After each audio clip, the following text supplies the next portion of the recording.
Hello, everybody. Welcome to my new podcast, Spirit Gym with Paul Chek.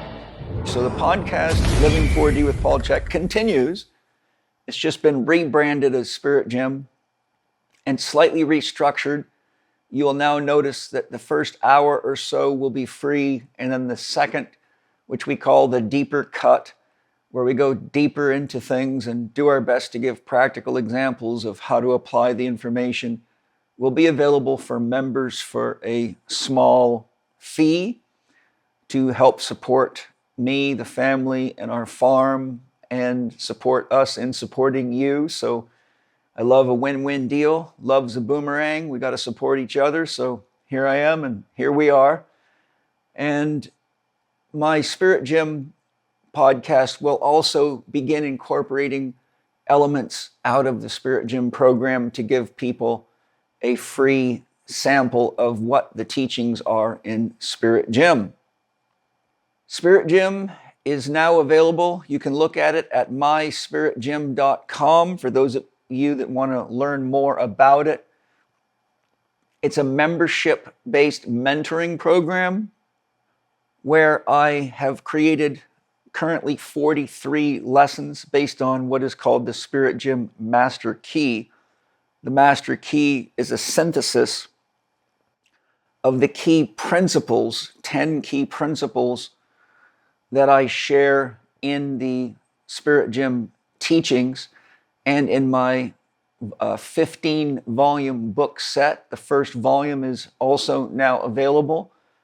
It is a deep exploration of all the things that we need to be aware of to live and love fully, create freedom in our lives, grow spiritually and holistically, and do our part to make the world a better place for not only humans, but all living beings. So those of you that are ready for a deep dive with me, I've got it for you. I have spent a good 10 years doing the research and development for this project. It's loaded with original art from my amazing artist, Vicky Dye, and original diagrams that I've created to help you understand complex subjects that are seldom understood, frequently misunderstood and misrepresented, such as God, soul, spirit, and those types of things, and much more. A little bit about why I created Spirit Gym. I began doing the research for Spirit Gym over 10 years ago, and going through all my notes and the thousands of books that I've read here in the library and reading countless more. And the motive was pretty much the same that inspired me to create How to Eat, Move, and Be Healthy back in the late 90s. I started writing it in 2000. It was published in 2004. At that time, I had tremendous sadness because of the fact that I was watching people's health deteriorate. And over and over and over again, I had to say the same things to people about the most basic things about just normal daily lifestyle, diet, exercise, sleep, breathing, things that we all should learn as children. And we should learn them not only in schools, but from our parents and from our elders. And one of the things that has been a big concern to me is that we have really lost our rites of initiation and our elders. And now elders, instead of sharing their life wisdom with young people, tend to want to buy a bigger flat screen TV and go on cruises and spend time in casinos and basically check out of the world and watch a lot of mainstream television, which is extremely dangerous, as COVID taught us all too well. So just as I saw the need for a book to save people from having to spend the lots of money that it took to see me privately, I created Spirit Gym to address the key issues in the world that are constantly being swept under the rug, manipulated, people's minds hijacked, our planet hijacked, our hearts, and even told that there's no such thing as God and the soul is not real and that you're a hackable animal and you're whatever you are can be loaded onto a hard drive and put back into some makeshift body that they whipped up in a lab. all of which is a complete and utter misunderstanding and misrepresentation of what God and the soul really is. I really felt that the world needed a holistic, legitimate, practical approach to legitimate, honest spiritual development. In my career, I have seen the progressive destruction and division of religion to the point of being something that was intended to hold the community together, to inspire religious experience, which are numinous experience or encounters with God or spirit or that which is beyond the material realm, but is somehow mysteriously guiding it and infused within it. So this is my magnum opus. I am now sharing the synthesis of the best of my work, and the 15 volumes will be successively released. So that's really the motive and the inspiration. I'd like to thank Amy Fournier, who is the creator of the Awakening Aphrodite podcast. Well, I'll tell you the story. Amy was working through a midlife crisis with me as my client. And after 2 years of work together, we had just finished painting her myth and reading her myth. And she looked at me and said, "Paul, I'm officially announcing to you that I'm no longer in a midlife crisis." And then the next breath she said, "Is what you've been doing with me for the last couple of years what you're teaching in Spirit Gem?" I said, "Exactly what I'm teaching in Spirit Gem." And she said, "Well, why isn't it out there yet?" And I said, "Well, Amy, to do it the way I want to do it is going to require a lot of art. It's going to require a lot of editing support. It's going to require a comprehensive, expensive publishing type situation, because I want these books to be beautiful, high color, and something special people can really appreciate, not just another stack of paper with a bunch of black text on it." She said, "Well, you just tell me what you need. We'll make an arrangement that's fair for both of us, and I want you to get it out as soon as possible." So Amy was the angel that gave Spirit Gem a womb and a birth canal and the engine to make it all happen. And here it is. So Amy, I love you. Thank you. We all thank you, I think, in our own special way. So that's the preface to today's first Spirit Gem podcast. Let me share with you what I have in store today. My title for today's podcast is 10 Life-Changing Books. And before I get into that, I wanted to say one other thing about Spirit Gem. We have tended to rely on top-down approaches to changing things, which means governments, government organizations, three-letter organizations, and all they've done is rape us, steal our tax dollars, poison us, and as COVID showed with over 22 million dead now, kill us. So for me, Spirit Gem is the honest attempt to inspire us all to do a bottom-up grassroots revolution. And it all starts with us as an individual. So Spirit Gem's really all about you and using your growth, your joy, your dream, and your willingness to live and love fully to inspire everybody else around you to do the same, not by telling them they're wrong, not by cute, quaint, clever arguments, but by literally exemplifying to them what it looks like to live and love fully and be the change the world needs now. So with that out of the way, I asked my soul to guide me to what 10 books to share that are life-changing, and I will probably do a number of these podcasts, but today what my soul inspired me to share with you are the following 10 books, but there's more than 10 because I'm going to show, in some cases, additional books by authors or books that I recommend as developmental, because some of these authors, like Jung, are very, very deep.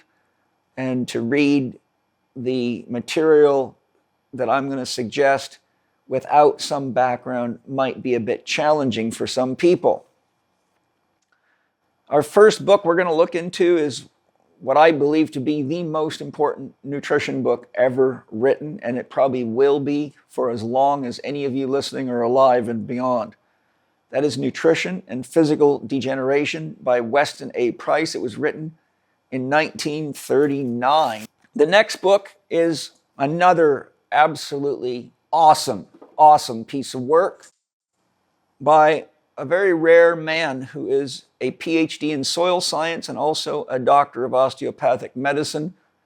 His name's Arden B. Andersen, and his book is Science in Agriculture, Advanced Methods for Sustainable Farming. And we will continue the shocking wake-up that Weston Price delivers with Arden Andersen, and we'll look at some of the issues in the world. And I will be sharing some statistics on just how much pesticides are being used in the world today that will probably require you have your seatbelt on when you hear what's actually going on literally under your feet and sadly in your body. Next is one of the most important books I ever studied in my career, and it greatly enhanced the teachings of the Chek Institute as one of many books I studied and integrated on the topic, and that is Symptoms of Visceral Disease by Frances Marion Pottinger, 7th edition, which was published in 1953. And you will get another look at yet another genius. And some of the things that I will share with you will be quite surprising. The next book, we shift to the issue of consciousness. It's a synthesis of the work of Jean Gebser, and it's called Seeing Through the World, Jean Gebser and Integral Consciousness by Jeremy Johnson, 2019. And it's a synthesis of Jean Gebser's very large work that most people wouldn't take the effort to read because it's about 800 pages long, called The Ever-Present Origin, which is a very comprehensive look at how consciousness evolves within human beings. Next, we will look at a book that I've probably read more times than I can count, and I probably have somewhere between 12 and 16 different translations of it. That's the Tao Te Ching by Lao Tzu. Next, we will look at a crazy good book, which I think is so important for people today with all the religious confusion going on and division, which should have long been gone. It's called Jesus, Buddha, Krishna, Lao Tzu, The Parallel Sayings, edited by Richard Hooper, 2007. And that will be a nice look at how there is a fundamental archetypal ground to not only our consciousness, but our spiritual development and the depth of understanding that all the wise men and women of the world demonstrate to us.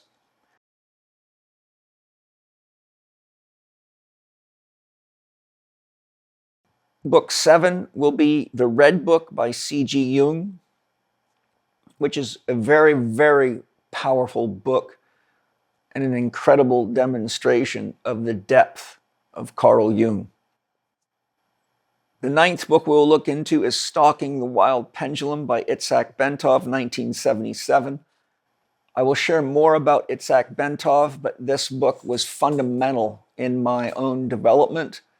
I've read it many, many times because you just can read and read and read over and over and keep learning. Bentov was an absolute genius. And so I'll share that book. And then a book that's very important for our times today is called Egregores, the Occult Entities That Watch Over Human Destiny by Mark Stavish, 2018. Egregores, for those of you that are not familiar with the term, are thought forms.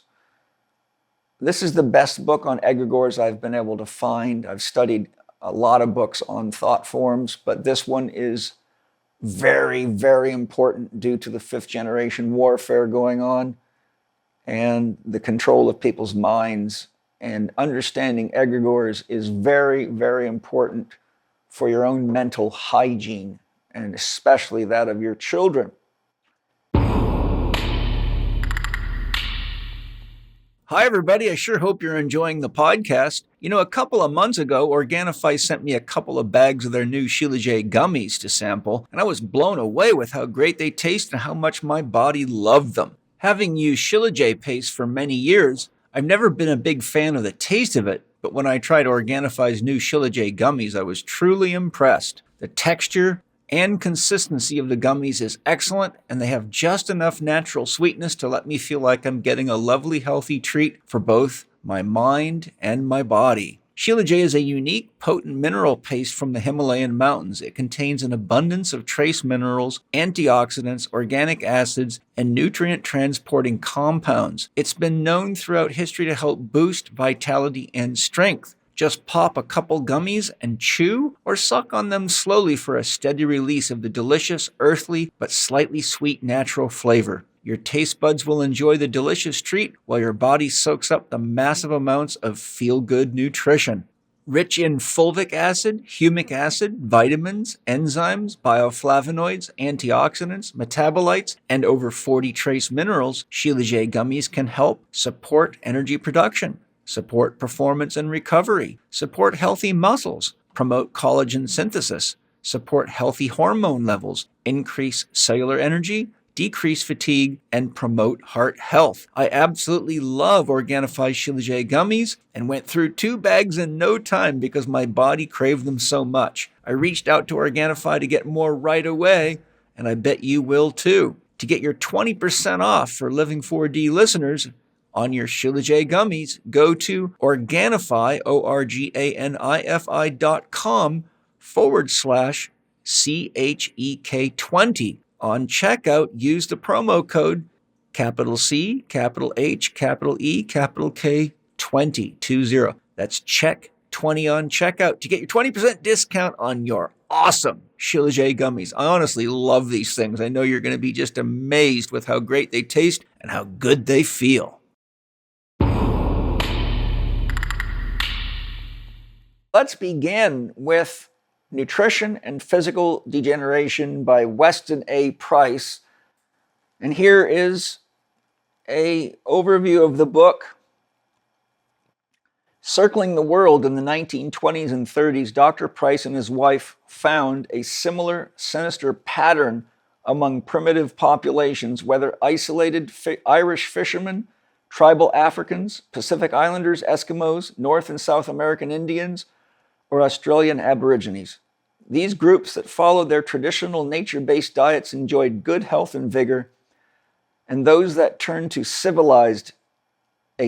civilized diet of processed, sugar-laden foods soon developed a variety of ills, including misshapen bones and teeth, and the situation worsened with each generation. Okay, so consider his research was in the 1920s and 30s, okay? So each generation, it got worse. We're many generations away from when Weston Price did this research, so keep that in mind as I share some of the gems from this book. Dr. Price's fascinating accounts of his discoveries and the extensive photo documentation he provides drive home the nutritional truths that are only now gaining in general understanding, and nutrition and physical degeneration remains an unequaled source of basic information, a must for anyone seriously interested in the effects of food on health. Robert M. Cathcart, MD, is who wrote that overview. Price analyzed the skulls, the dental arches, the diets. He did a scientific analysis with all the tools available in his day of the foods, the nutrition values. He looked at growth and development, things like posture, structure, illnesses, diseases, etc. Here he's talking about the history of man and some of the key things that he's observing. So he's talking about skulls at this point. The age of the Peking skulls has been variously placed from several 100,000 years to 1 million years. A distinguished anthropologist has stated that Australian primitives are the only people living on Earth today that could be part of the first race of mankind. It is a matter of concern that if a scale were extended a mile long and the decades represented by inches, there would apparently be more degeneration in the last few inches than in the preceding mile. This gives some idea of the virulence of the blight contributed by modern civilization. So he's saying that if you go back 1,000,000 years and you create a scale up till now, which was his time, and each of the decades was about 1 inch long, which would be a very long ruler, he's saying that there would be more degeneration in the last few inches than in the preceding mile. So it means that our so-called science, food science, and what we do to make food last longer on the shelf, look better, smell better, taste better, which is really another trick because real food looks good, tastes good, and smells good, then you would see that what we have done in the name of science and progress has actually brought us into the 6th mass extinction, if not of nature, human beings for sure. He continues, the foods available for those people were exceedingly limited in variety, he's speaking of the Aboriginals, due to the absence of rains and infertility of the soil. For plant foods, they used roots, stem, leaves, berries, and seeds of grasses, and a native pea eaten with the tissues of large and small animals. The large animals available are the kangaroo and the wallaby. Among the small animals, they have a variety of rodents, insects, beetles, and grubs, and whenever available, various forms of animal life from the rivers and the oceans. Birds and bird eggs are used where available. They are able to balance their rations to provide the requisites for a splendid bodybuilding and body repair. In several parts of Australia, which originally supported a large population of primitives, none are left except a few score in reservations, though they are rapidly disappearing. Their fertility has been so greatly reduced that the death rate far exceeds the birth rate. This group provides evidence of exceptional efficiency in obeying the laws of nature through thousands of years, even in parched land that is exceedingly inhospitable because of scant foods for either men or animals. While Aborigines are credited with being the oldest race on the face of the earth today, they are dying out with great rapidity wherever they have changed their diet or their native nutrition to that of the modern white civilization. For them, it is not a matter of choice, but rather of necessity, since a large part of Australia, a few that are left, are crowded in reservations where they live and have little or no access to native foods and are compelled to live on the foods provided for them by our white civilization. They demonstrate in a tragic way the inadequacy of white man's dietary program. So he's showing you that because they've been put in reservations and forced off their land, that they do not have the ability to do the hunting and gathering to get what they would have used to create a healthy, balanced diet for themselves of their own natural foods. But instead, since this time in the 30s, have been forced into reservations, and due to lack of availability of their own foods, because they can't get access to their own foods in their own land, have had to eat white man's food and are so rapidly degenerating that they are dying faster than they can reproduce. And, that points to the disappearance of the oldest race of human beings known to be on the planet, which is really sad. Now, to preface this, it's about a bunch of mountain men who were doing an expedition, and various things happened. But this is basically the punchline that I want to read to you. One of the men Weston Price talked to told him the following tragic story. So this is actually the men that were involved in this expedition that Weston Price encountered. While they were crossing the high plateau, he nearly went blind with so violent a pain in his eyes that he feared he would go insane. So this is the guy that he's talking about. It was not snow blindness, for they were equipped with glasses. It was xerophthalmia or xerophthalmia due to lack of vitamin A, which is a visual disorder that comes on due to vitamin A deficiency. One day, he almost ran into a mother grizzly bear and her 2 cubs. Fortunately, they did not attack him, but moved off. He sat down on a stone and wept in despair of ever seeing his family again. He sat there holding his throbbing head, and he heard a voice and looked up. It was an old Indian who had been tracking the grizzly bear. He recognized this prospector's plight, and while neither understood the language of the other, the Indian, after making an examination of his eyes, took him by the hand and led him to a stream that was coursing its way down the mountain. Here the prospector sat waiting, but the Indian built a trap of stones across the stream. He then went upstream and waded down, splashing as he came down, and thus drove the trout into the trap.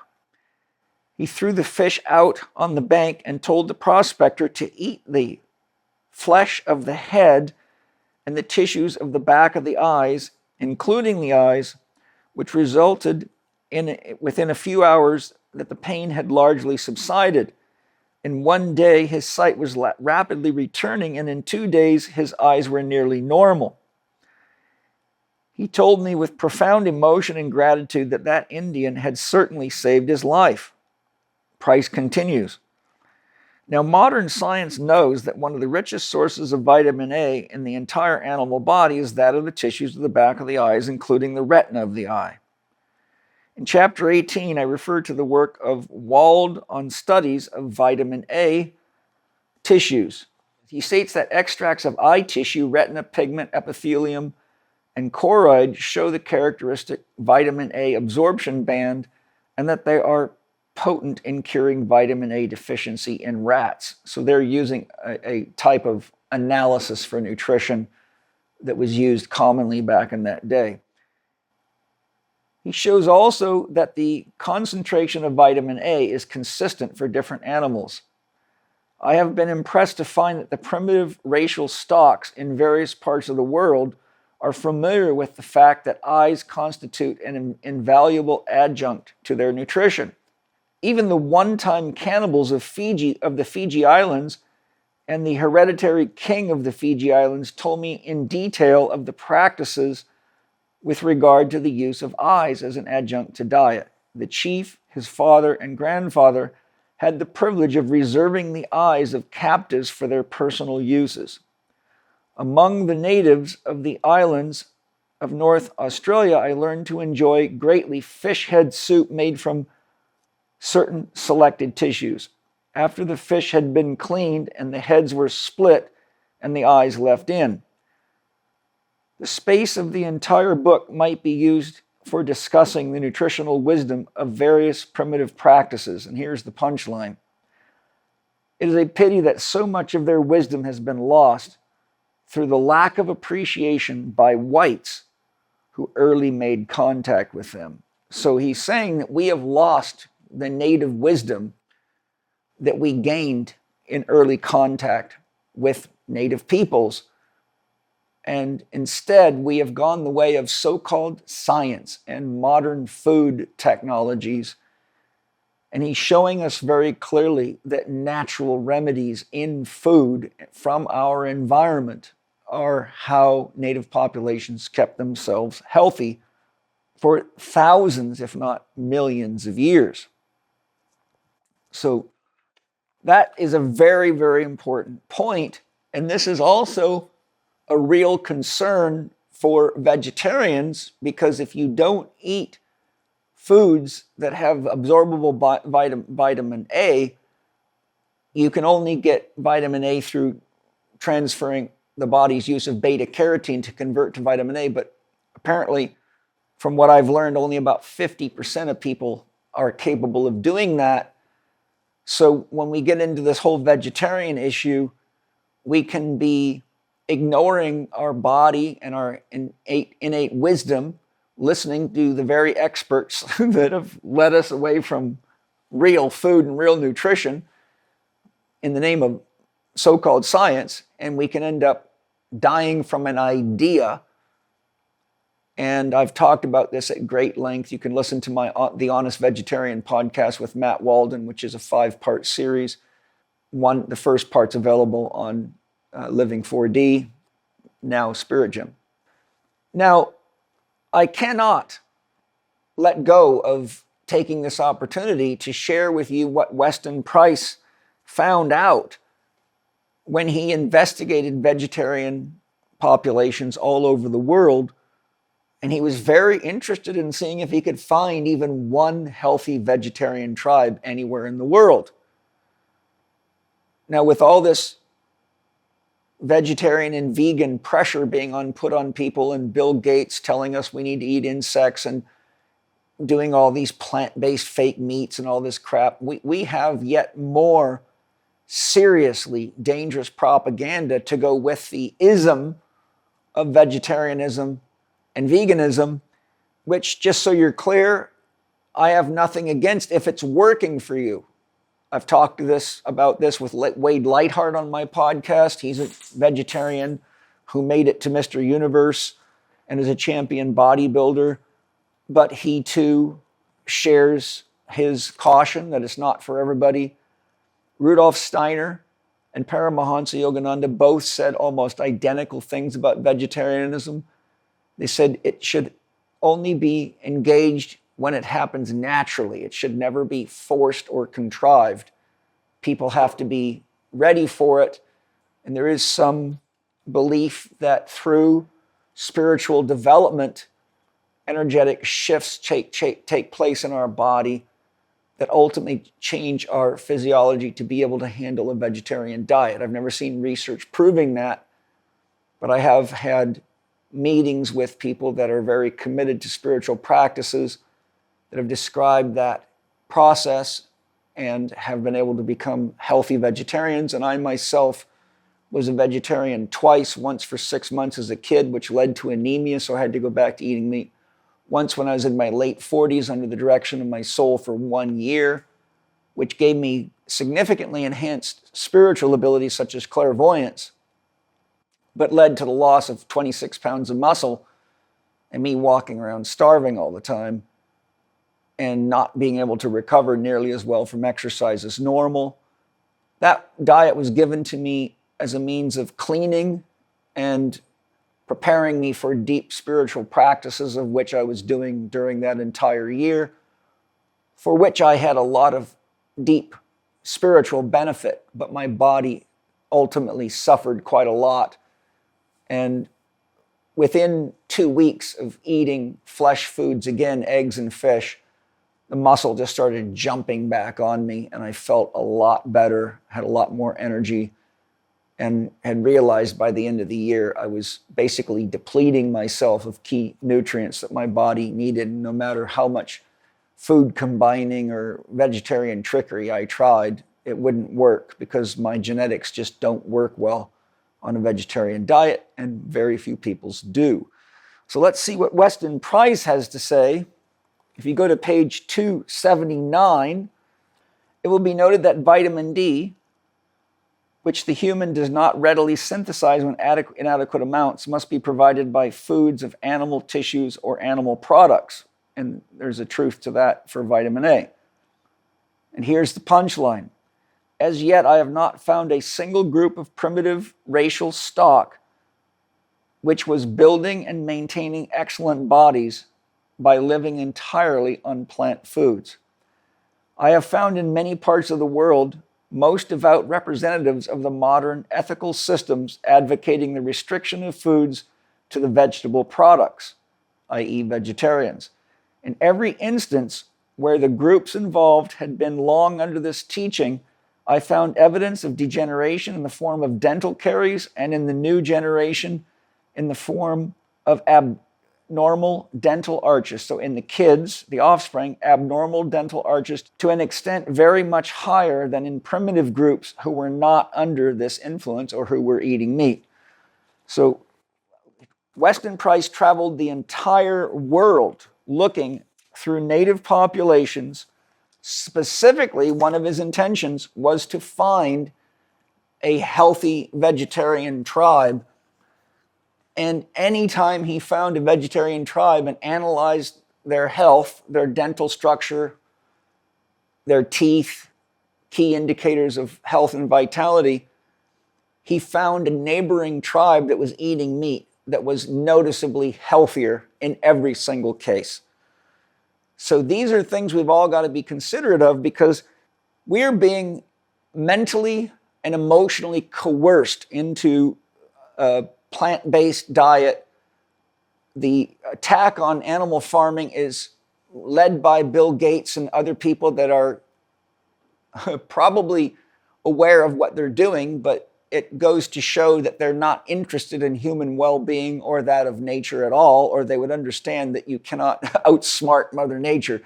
If you think animals and farming animals causes an increase in the temperature of the planet and greenhouse gases, then you'd have to say, how did we get here after 4 billion years of evolution? How could Mother Nature make such a mistake? It's not anything to do with that. It's all to do with pirating and raping you of money and controlling people, instilling fear, using brainwashing, and what's called social engineering. And it's also called eugenics. You might want to look into Bill Gates's father's participation in eugenics, and you'll see that the apple doesn't fall far from the tree.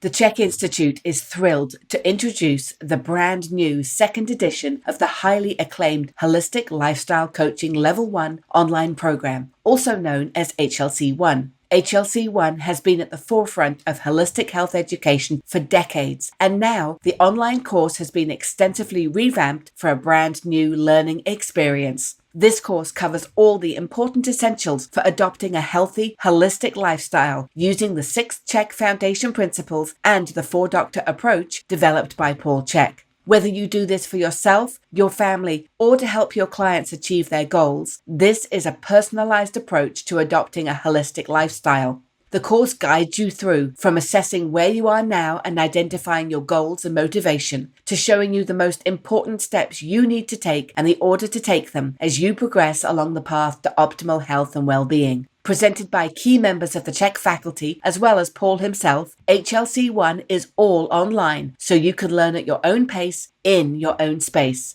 Enroll now in the Chek Institute's Holistic Lifestyle Coaching Level 1 online program and take the first step towards becoming the healthiest version of yourself. Go to chek.group/HLC1 to learn more and register now. That's chek.group/HLC and the number 1. Okay, so our next book is Science and Agriculture, Arden B. Andersen. Now, Arden Andersen is a unique man. He has a PhD in soil science. I've actually studied a fair bit of his soil science information, as well as one of his collaborators, Elaine Ingham. I studied her course on soil science.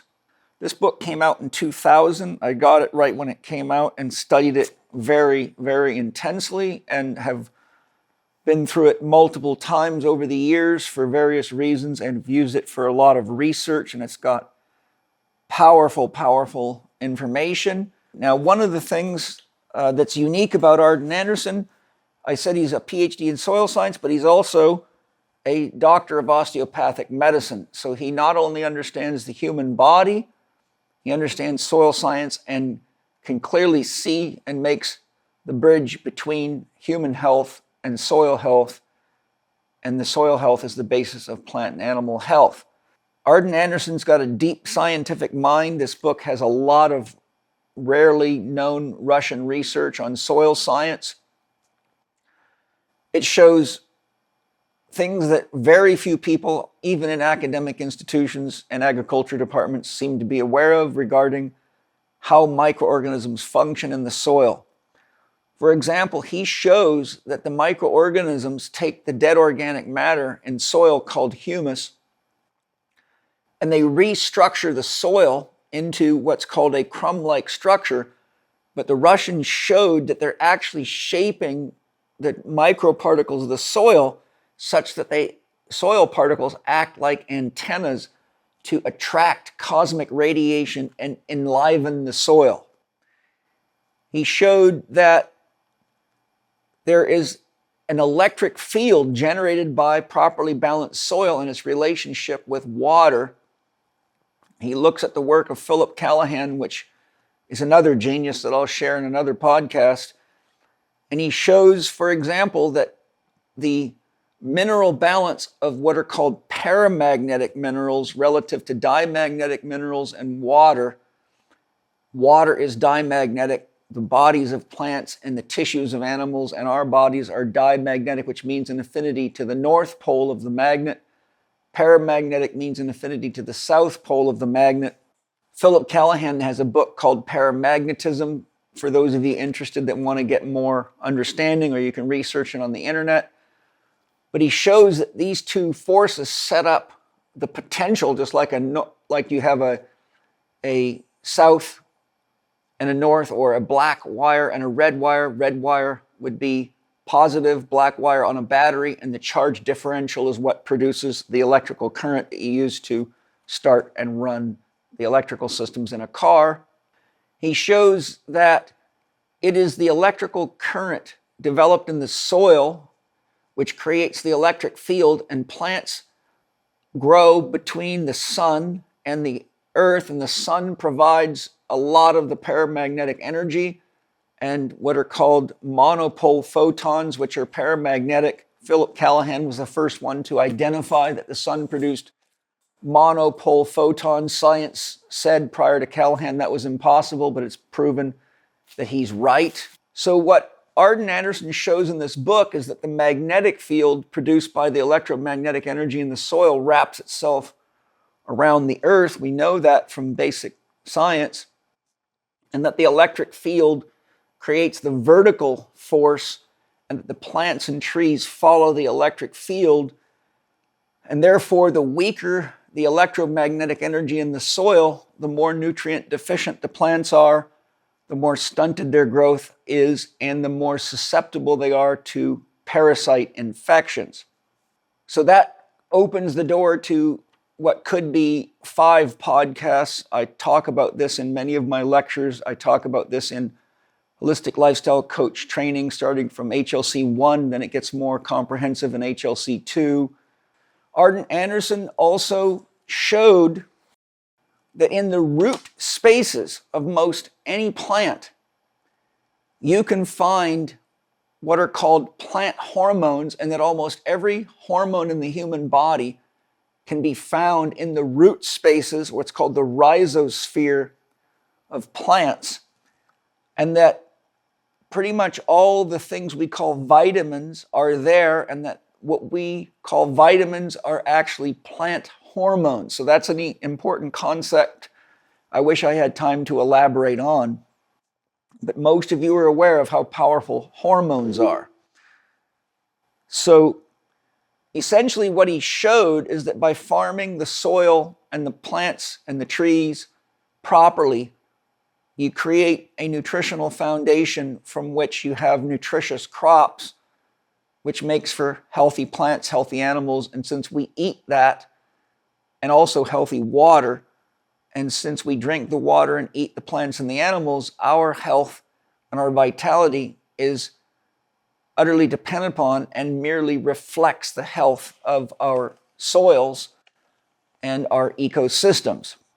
Something that has been not necessarily forgotten, but has been manipulated for profit by food processing corporations, governments, 3-letter agencies, and the medical institutions around the world. The chief proponent of your constant pack of lies is the Rockefeller Foundation. Look into the Flexner Report, and you will see how all natural remedies and even natural farming methods, and Rockefeller infiltrated the animal husbandry business or the veterinary medicine field and poisons the animals for as much profit as he can, as well as human beings.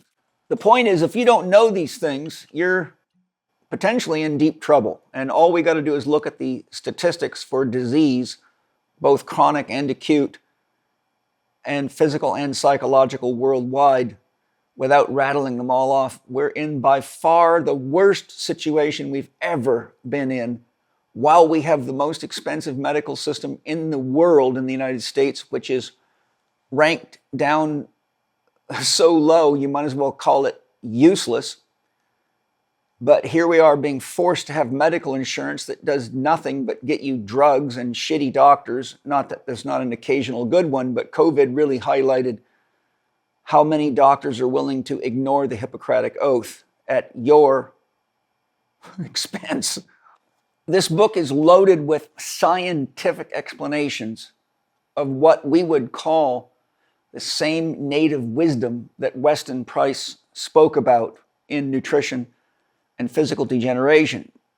But this is the science of a more modern mindset and includes very advanced scientific concepts based on solid research, a lot of which was done in Russia, where they're actually genuinely interested in doing research instead of lying to people. So we're going to start here because it lays the foundation quite nicely. Here he's talking about microwave cooked foods and radiation. So we're cutting in just to keep it from getting too long, but consider that we're having huge problems with infertility. The fertility business is a multi-billion-dollar a year business today, in vitro fertilization, which is largely because of human beings being ignorant of what the relationship between environmental health, food health, and activities of daily living have to do with the issues of infertility in men and women. So this is a very important one. I've got other studies on this going all the way back to books written in 1948 looking at these same issues.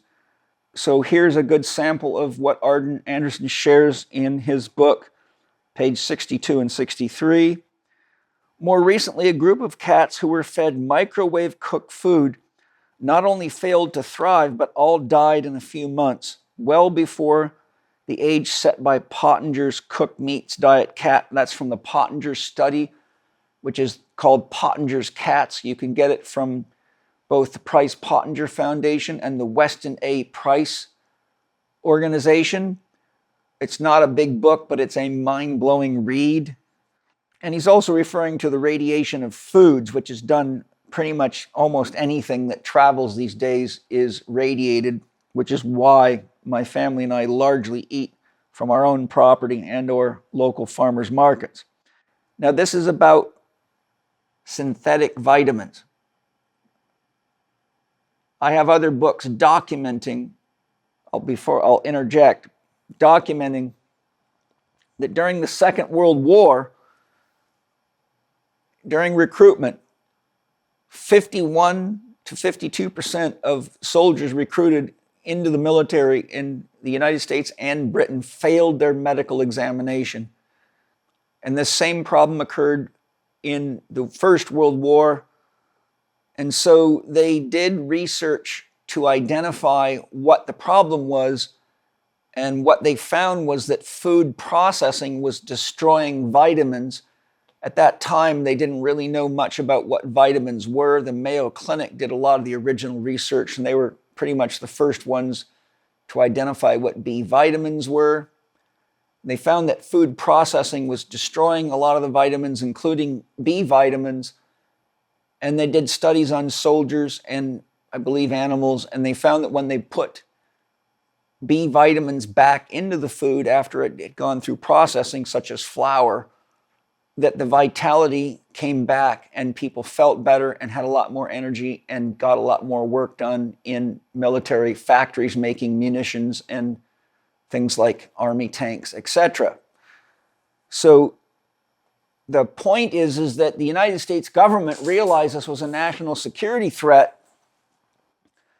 So what they did at the time was made it mandatory that a few key nutrients, such as some of the B vitamins, had to be put back into the food, which is where you get the concept of fortified bread and fortified milk, etc.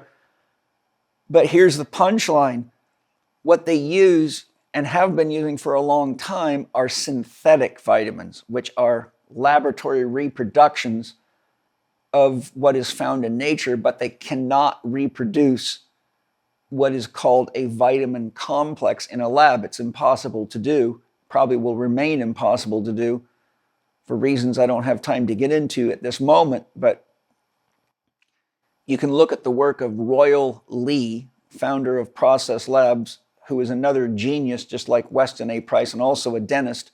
So Royal Lee showed us you cannot replace a natural vitamin complex with a synthetic vitamin. It will not work. And he's got lots of research showing what happens when people eat synthetic vitamins. Why is that important? Before I read what I'm about to read to you, because only 4 to 6% of the food eaten worldwide is organic.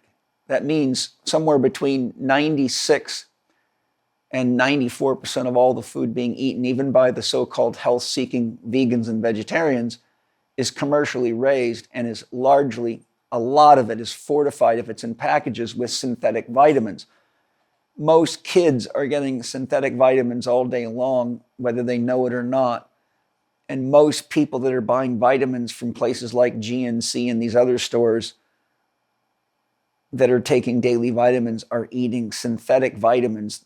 Whole food vitamins are much more expensive, and organic whole food vitamins are even more expensive than that because you get what you pay for and you got to pay the farmer.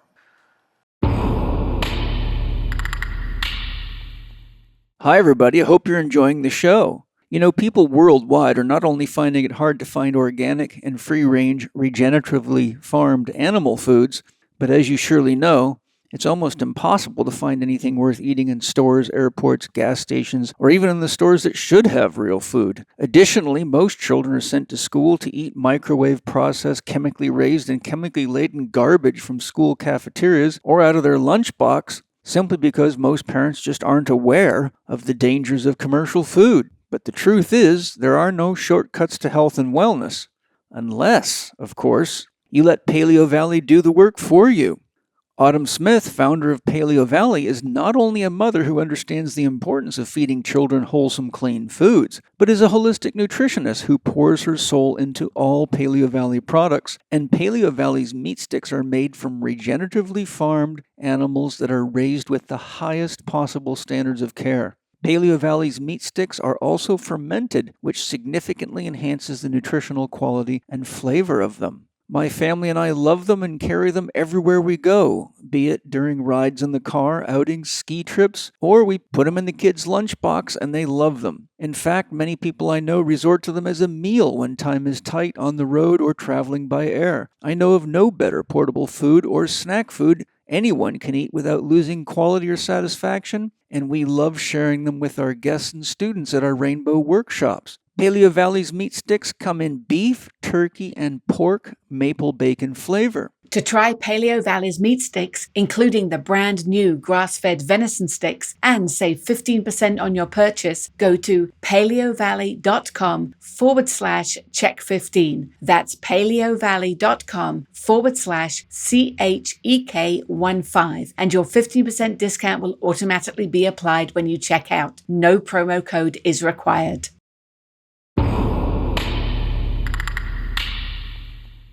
So continuing, in 1939, an experiment was designed in which pigs were fed natural vitamin B1 versus synthetic B1. The pigs fed the synthetic B1 became sterile. This experiment was repeated in 1940 in Scandinavia and again in 1949 in America. It is interesting to note that a University of Florida study revealed in 1929 the sperm count of the average male was 100 million per milliliter of sperm. So if you ejaculate 1 milliliter of sperm, there will be approximately 100 million sperm in it in 1929. In 1973, it had dropped to 60 million, and in 1980 had dropped to 20 million sperms per milliliter of sperm. So our food and soils have gotten far worse than even 1980. Far worse. So imagine what's the sperm count of men today? It would be shockingly low, and it is. This becomes even more interesting when one learns that the mandatory use of synthetic B1 to fortify white bleached flour went to law in the United States in 1939.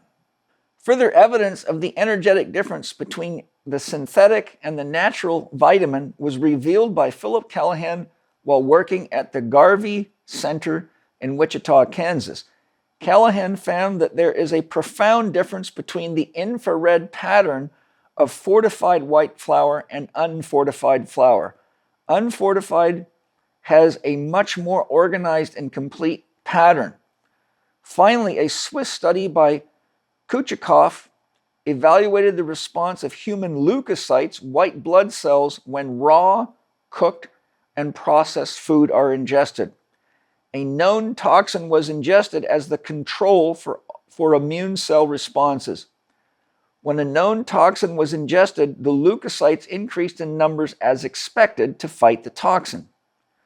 When raw food was ingested, no leukocyte increase was observed, including that the food was not viewed as a threat to the body. So when raw food is ingested, of course clean food, it was not perceived by the immune system as a threat.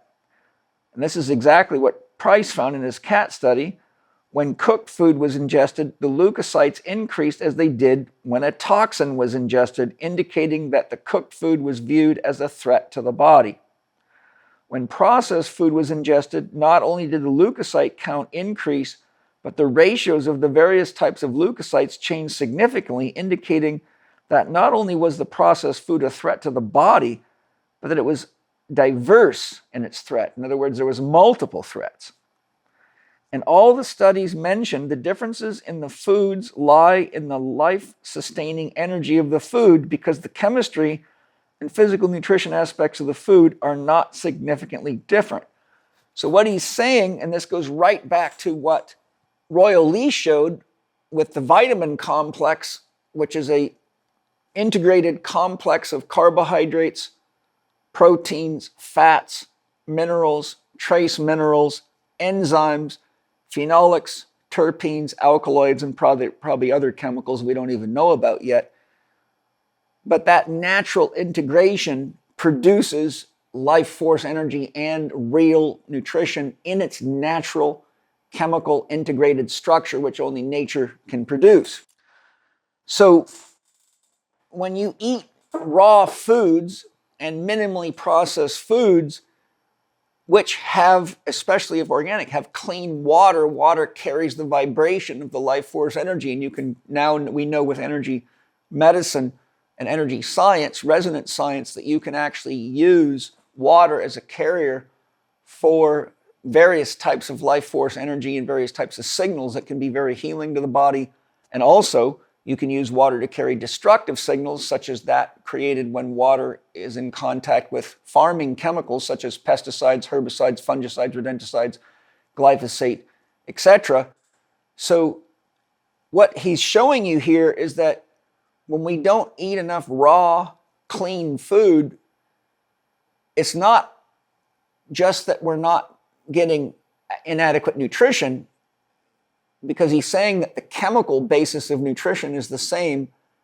In other words, if you have enough nutrition in a processed food and enough nutrition in a natural food, the actual chemicals are the same. Now, there are some chemicals, just so you know, that can be damaged by heat, nutritional chemicals, vitamins, and even trace minerals, which is well documented.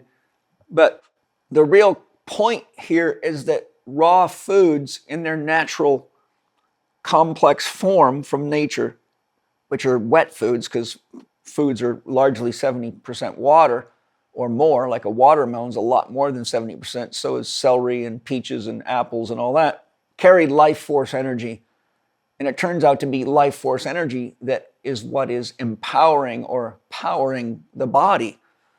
So there's multiple messages in there. One is synthetic vitamins are damaging and cause strong immune reactions in the body. and think of the problems we now have with almost like a global epidemic of autoimmune disorders and metabolic syndrome, couple that with glyphosate and chemicals. I could go off with a long story on that. So you see that one of the issues that's causing the infertility of men and women turns out to be the food and the lack of life force, which the medical industry makes billions and billions of dollars every year by capitalizing on. And these books are showing you that the United States government and university systems and even the medical industry knows the truth, because these books have been around for a long time. And if I can get them and you can get them, they can get them. And having looked at a ton of the research the government's done over the years, I know damn well they know exactly what's going on, which is why we need a bottom-up movement in the world right now. And we've got to stop funding these organizations, because they're literally destroying life, not only of the ecosystems, but of human beings, and destroying the future of our children. And the rate of disease amongst children in every category, physical and mental, emotional, is through the roof like we've never seen. I know you know that. Next, we're going to talk about something he shares about the actual problem with regard to chemical farming and why universities keep telling us we can't feed enough people with natural methods. So we're going to go to page 170 and 171. Over the years, the Cooperative Extension Service and the U.S. Department of Agriculture have become less sources of solution and more representatives of the petrochemical industry. Ask almost any extension agent or the USDA, United States Department of Agriculture Authority, how to grow crops without pesticides, and you will be told it cannot be done without a tremendous loss of crop output and quality. The only truth to this statement is that it cannot be done with their understanding and technology. Today, revolutionary breakthroughs in agricultural technology and viable solutions to cropping problems come from private researchers, consultants, small entrepreneurs, farmers, and old-fashioned common sense. Common sense is of the greatest importance because much of the information and many of the new breakthroughs today are primarily rediscoveries of old information. Biological insect control is an ancient knowledge.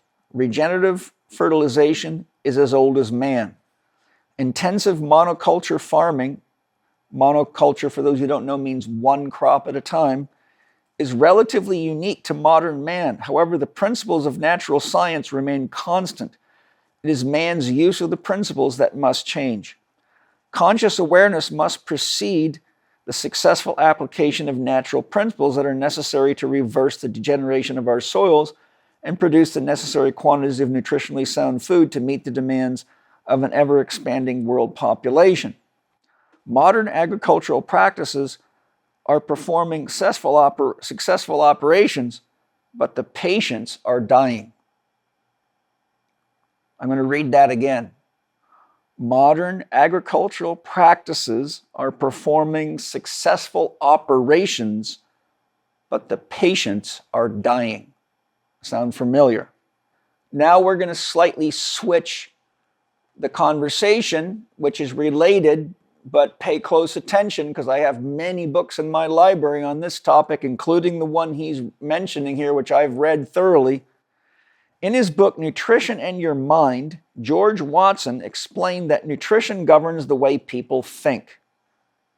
Think of all the shit going on in the world. Look at your social media. Look at the World Economic Forum. Look at your government, United States government. Look at all the problems with gender identity and all that, which, by the way, if you read Pottinger's Cats, by the third generation of eating processed foods, one of the things that happened to cats is they lost sex differentiation. Females tried having sex with females and males tried having sex with males, which later, when he switched them back to their normal diet and regenerated them, it took 4 generations to do, but all that reversed. Okay? So I'm going to read this again. Sorry for the interjection. In his book, Nutrition in Your Mind, George Watson explained that nutrition governs the way people think. Change a person's diet and you will change the way the individual thinks. We observe the degeneration of the attitudes of society and blame everything but the real cause. Agriculture has degenerated the food chain to the point that food does not contain enough minerals to feed an active, creative mind. You could have also put vitamins in there. It is difficult to be conscious of nature, your fellow man, or yourself for that matter, if your mind does not have enough energy to function beyond its basic survival needs. The less energy the brain has, the more primitive the individual's behavior. Many people have realized this self-destructive cycle of empty food production and consumption, alter their diets accordingly, and realize the consciousness necessary to turn the system around. So he's showing that when you improve diet, you improve brain function and consciousness. Some may choose to call this change spirituality, being born again, or being touched by the Holy Spirit. Nevertheless, the result is that they have come to understand the symbiosis of man and nature, are applying that understanding, and are doing their best to teach others. There is a problem, however, in teaching a concept that involves expanding the student's consciousness or awareness. Knowledge can be taught, but intuitive understanding or consciousness of nature is multidimensional. Knowledge is an inner spiritual intuition and appreciation. It is not gained solely from textbooks.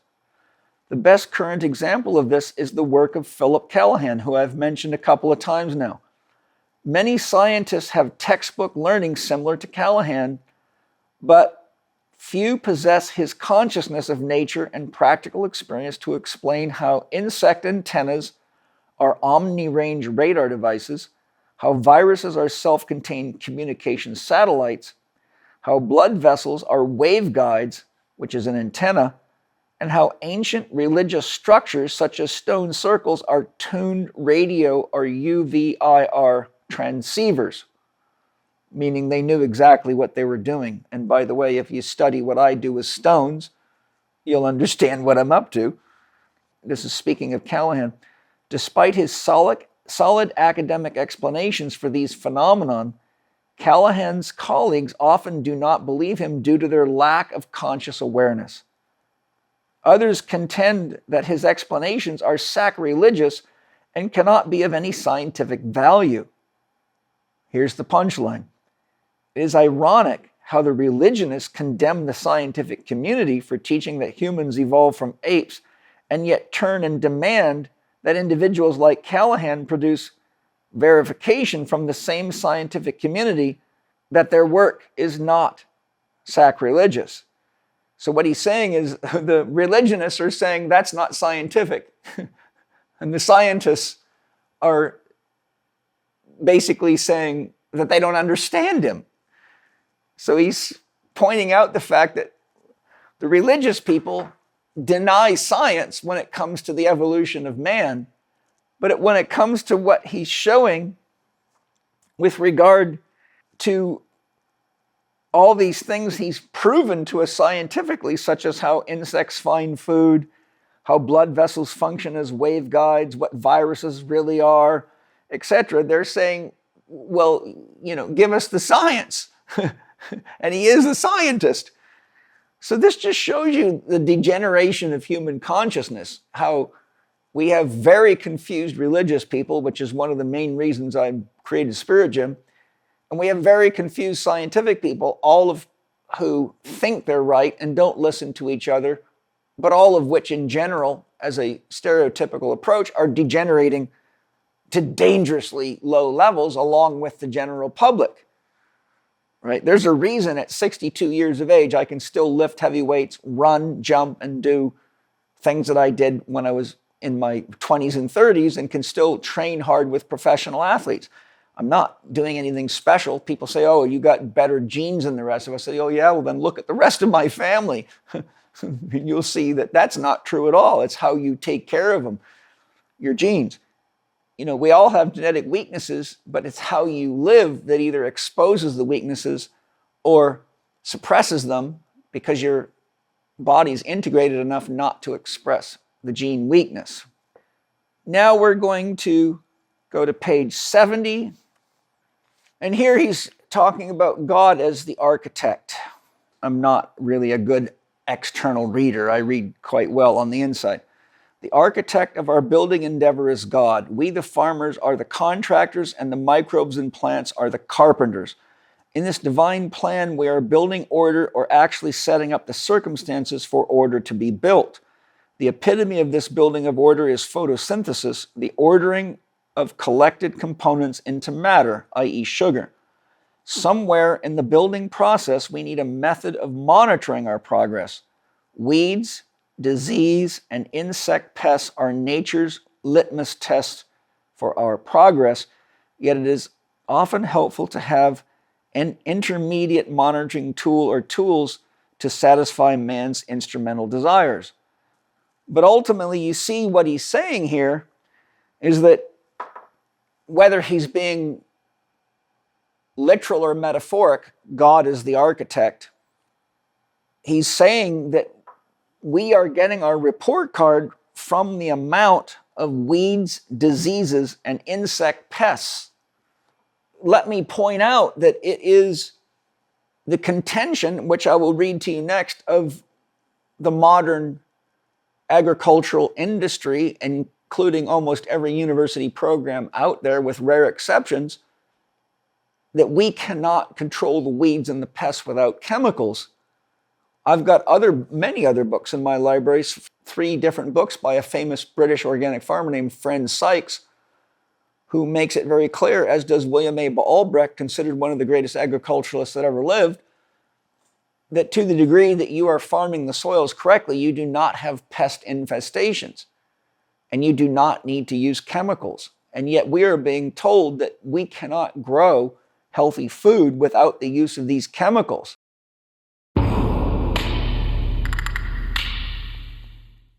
Enzymes are one of the most important things we can use to supplement our diet. Very few people have normal levels of digestive enzymes. It's extremely common to be digestive enzyme deficient because so many people are eating cooked foods, processed foods, packaged foods, etc. The best digestive enzymes I've ever found are Masszymes by Bioptimizers. And one of the things I like about them is not only are they the most advanced technology for how they're produced, the science behind them, but I take them on an empty stomach every morning and every night as proteolytic enzymes to help clean my body. So I've got Wade here, who's the formulator of these enzymes, to tell us how do they work as digestive and proteolytic enzymes, because today I think we really need to be supplementing with high quality enzymes. So Wade, what's unique about Masszymes? Well, one of the interesting things is undigested protein is one of the biggest contaminants that cause problem for people, whether it's in their blood or inflammatory conditions or even impairing recovery. And it's quite common amongst athletes who have high protein diets, interesting enough, who are looking to add recovery, but they're not breaking down their protein effectively. And that was my case way back in the day as a former bodybuilding champion. So we set about cultivating and developing an enzyme formulation that handled all of the amino acids in a pH range from 2 to 12, as well as providing an assortment of assistant enzymes. In other words, it doesn't just break down protein, it handles carbohydrates, it handles fats, it handles fibers, a variety of different things, and they work synergistically together to make sure that you can break down just about any food and digest it properly. Now, when you talk about the difference between enzymes, there's digestive enzymes and systemic enzymes. Systemic enzymes such as like nattokinase or serrapeptase. Well, they don't help break down digestion, but they can break down inflammation or inflammatory conditions, undigested proteins, or scarring tissue inside the body. Well, it turns out when you take Masszymes on an empty stomach, it works exactly the same way. It will go into the bloodstream and now works as a systemic enzyme, reducing inflammation, accelerating recovery times. Matt just tore his Achilles tendon and made a full recovery after surgery within a few weeks, which they expected for many months. He was taking as many as 100 a day. Now, I'm not suggesting people do that, but this was an extreme condition, And the bottom line is Masszymes is great for recovery, for cleaning up undigested proteins in the system, as well for digesting just about any meal. If this isn't the best digestive enzyme or systemic enzyme that you've ever taken, you get your money back. That's the Bioptimizer guarantee. You can try Bioptimizer's Masszymes at bioptimizers.com/living4D and get 10% off using the code PAUL10. That's bioptimizers.com/living, the number 4 and the letter D, and the code is PAUL10. Plus, Bioptimizers always have great bonuses and offers when you purchase multiple bottles. So make sure you check them out at bioptimizers.com/living4D and use the promo code PAUL10 for your 10% discount. I got more for you. And I hope you're paying close attention because your life literally depends on it. Are we cutting down pesticide use as we gain more science, like Arden Andersen shows in here and many other books do? Or is it being swept under the rug so these chemical manufacturers can continue to poison the planet, destroy nature, and destroy your health, and work with, and by the way, these corporations have deep ties with the medical and the drug and the vaccine industry.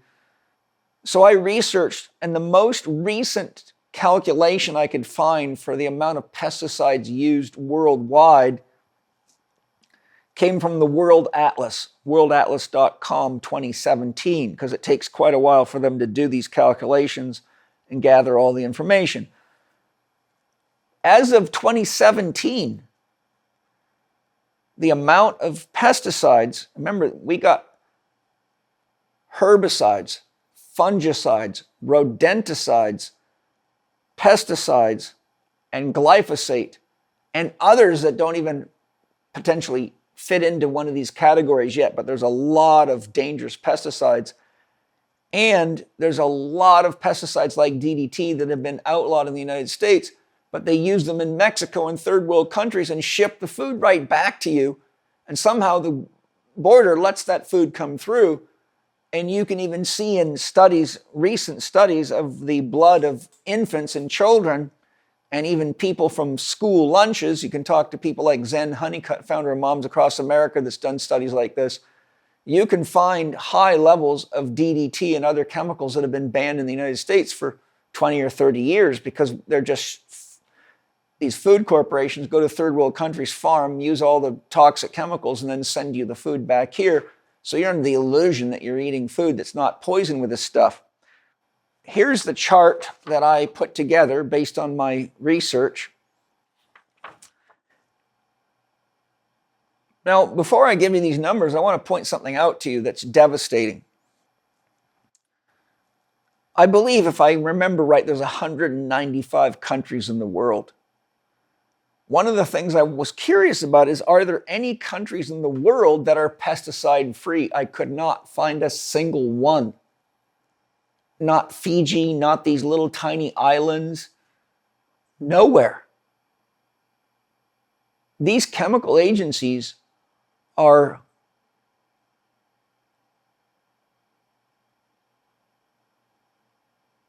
a blanket of death. And they are like COVID. Well, you can use your whatever belief system you want for the origin of that virus. So there's not a single country in the world that's pesticide free. Why is that important? Because I'm going to read you the amount of pesticides used as of 2017 in the top 10 ranked countries in the world. I'm going to give it to you in millions of pounds per year.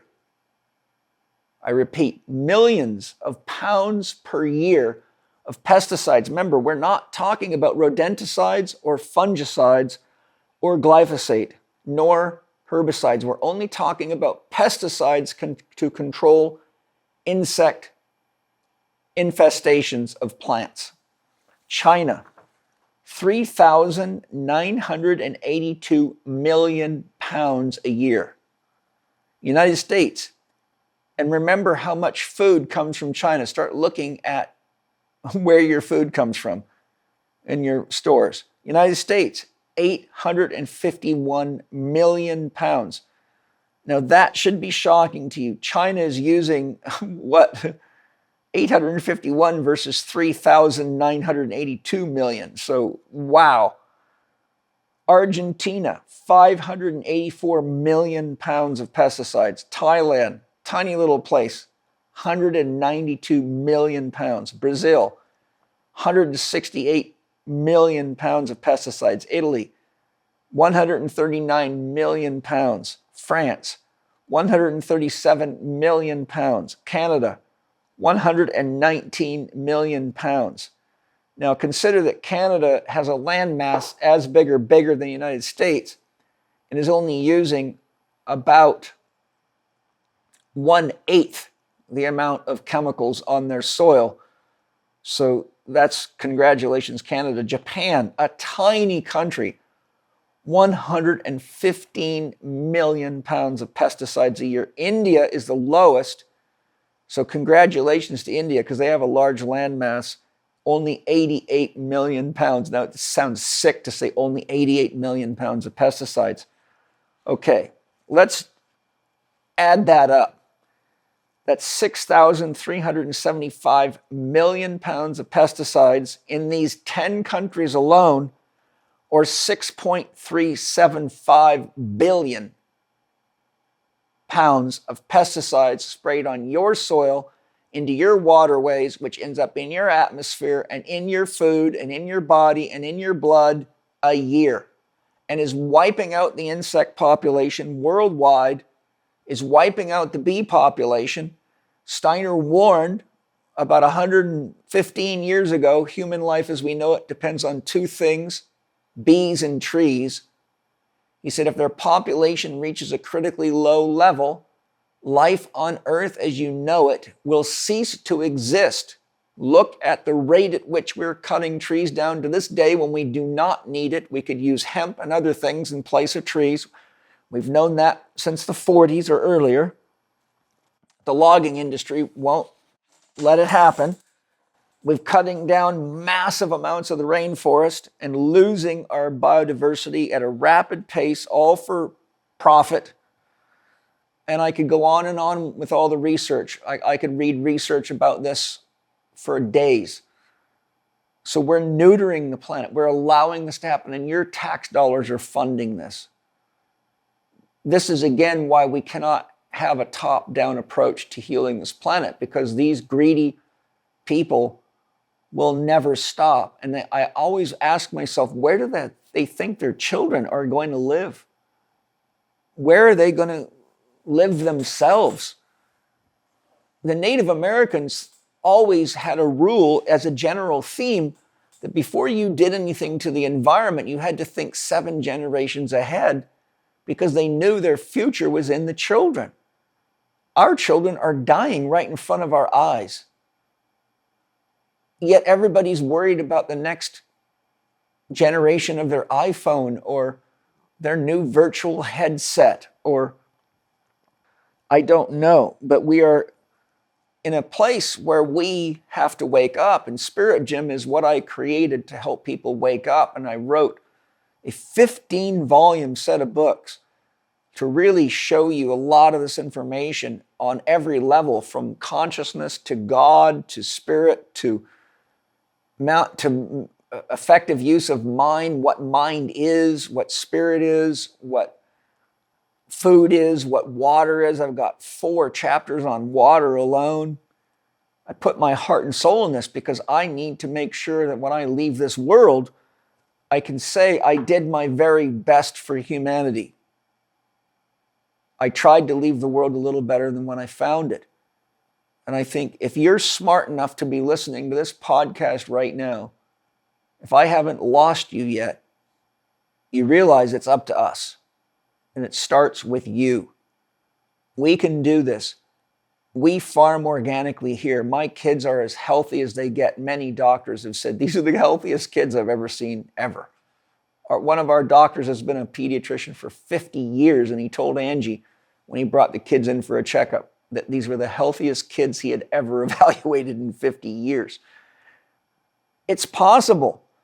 But we have got to do this from the ground up, and we've got to protect ourselves from people like Bill Gates that's trying to stop animal farming and wants you to eat chemically raised garbage and insects. We've got to stop the World Economic Forum. That's why I'm wearing an RFK t-shirt.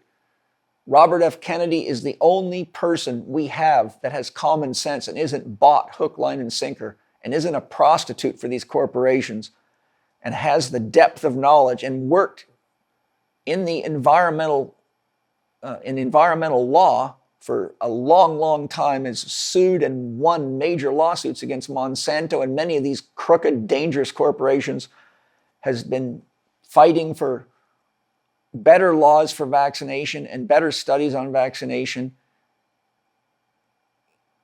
None of these other presidential candidates, which I don't even consider candidates, I consider them scarecrow prop-up clowns, will even debate him because they will just get destroyed. So this isn't a podcast about politics, but it has to be. It has to be.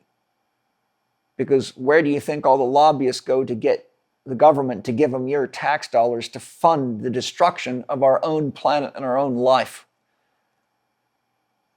We've got a spiritual war going on. And you don't fight a spiritual war with bombs and guns. You fight it with consciousness, with love, with intelligence, with networking, with holding hands together, with saying no to bullshit, with doing the things we've got to do to keep our planet healthy. We all depend on food. We all depend on water. We all depend on the soil. We all breathe air. And that stuff is universal. What we breathe makes it around the world. What's in the air makes it around the world. What's in the water makes it around the world. What they spray on their soils in China makes it here in our rain. This is a global problem. And we've got global corporations that are devious, destructive, and raping your life and your money and changing your laws and ruining your freedom of rights and your constitutions. And it's up to us to do something about it. And that's what Spirit Gym is. It's what are we going to do? Here's a plan that starts with you. So thank you for those of you that are joining me. The new Spirit Gym podcast, I now break it into about an hour, a little more. I've given you a lot more than an hour. Those of you that want to be members, for a small amount a month, you will get the extended play. I have got 8 more books to review for you. So if you're learning a lot and you want to know more, just join the Spirit Gym extended podcast membership and let's go whole hog, baby. I'm in it. I'm ready for you. It's not over yet.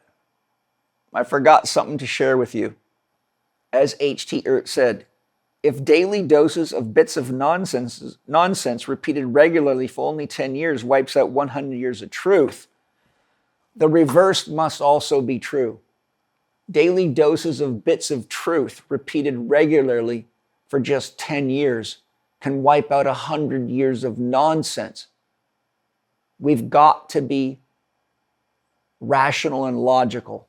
If his fact is truth, that daily doses of nonsense for 10 years can wipe out 100 years of truth, it's up to us to repeat daily doses of truth, even little bits of truth. And in just 10 years, we can wipe out 100 years of nonsense. And the time is now. We are in Spirit Gym. Spirit Gym is the place where we must be aware that we came here to evolve, not only physically like we do in a gym, but we came here to evolve emotionally, mentally, and in our conscious awareness of our creative ability and our potential as co-creators with Source.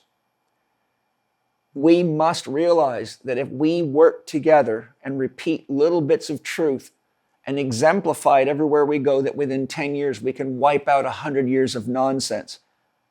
And you have to ask yourself, do we even have 10 years? Because if you study the health of the ecosystems worldwide, it's a crapshoot.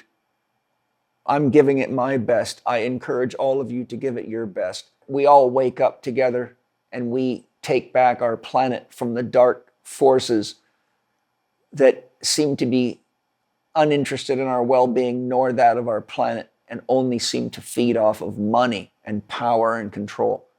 It's up to us. Welcome to Spirit Gym. I hope you had fun listening to Paul talking about some of the books that have changed his life. If you enjoyed today's show, Paul continues with more books in the extended version of this episode in the brand new Spirit Gym podcast membership. When you subscribe, you'll get access to all these exclusive extended episodes of Spirit Gym with Paul Chek, members-only Q&A opportunities with Paul, access to the podcast members forum within the Spirit Gym community where you can interact with other passionate listeners, and the opportunity to purchase exclusive Spirit Gym merchandise.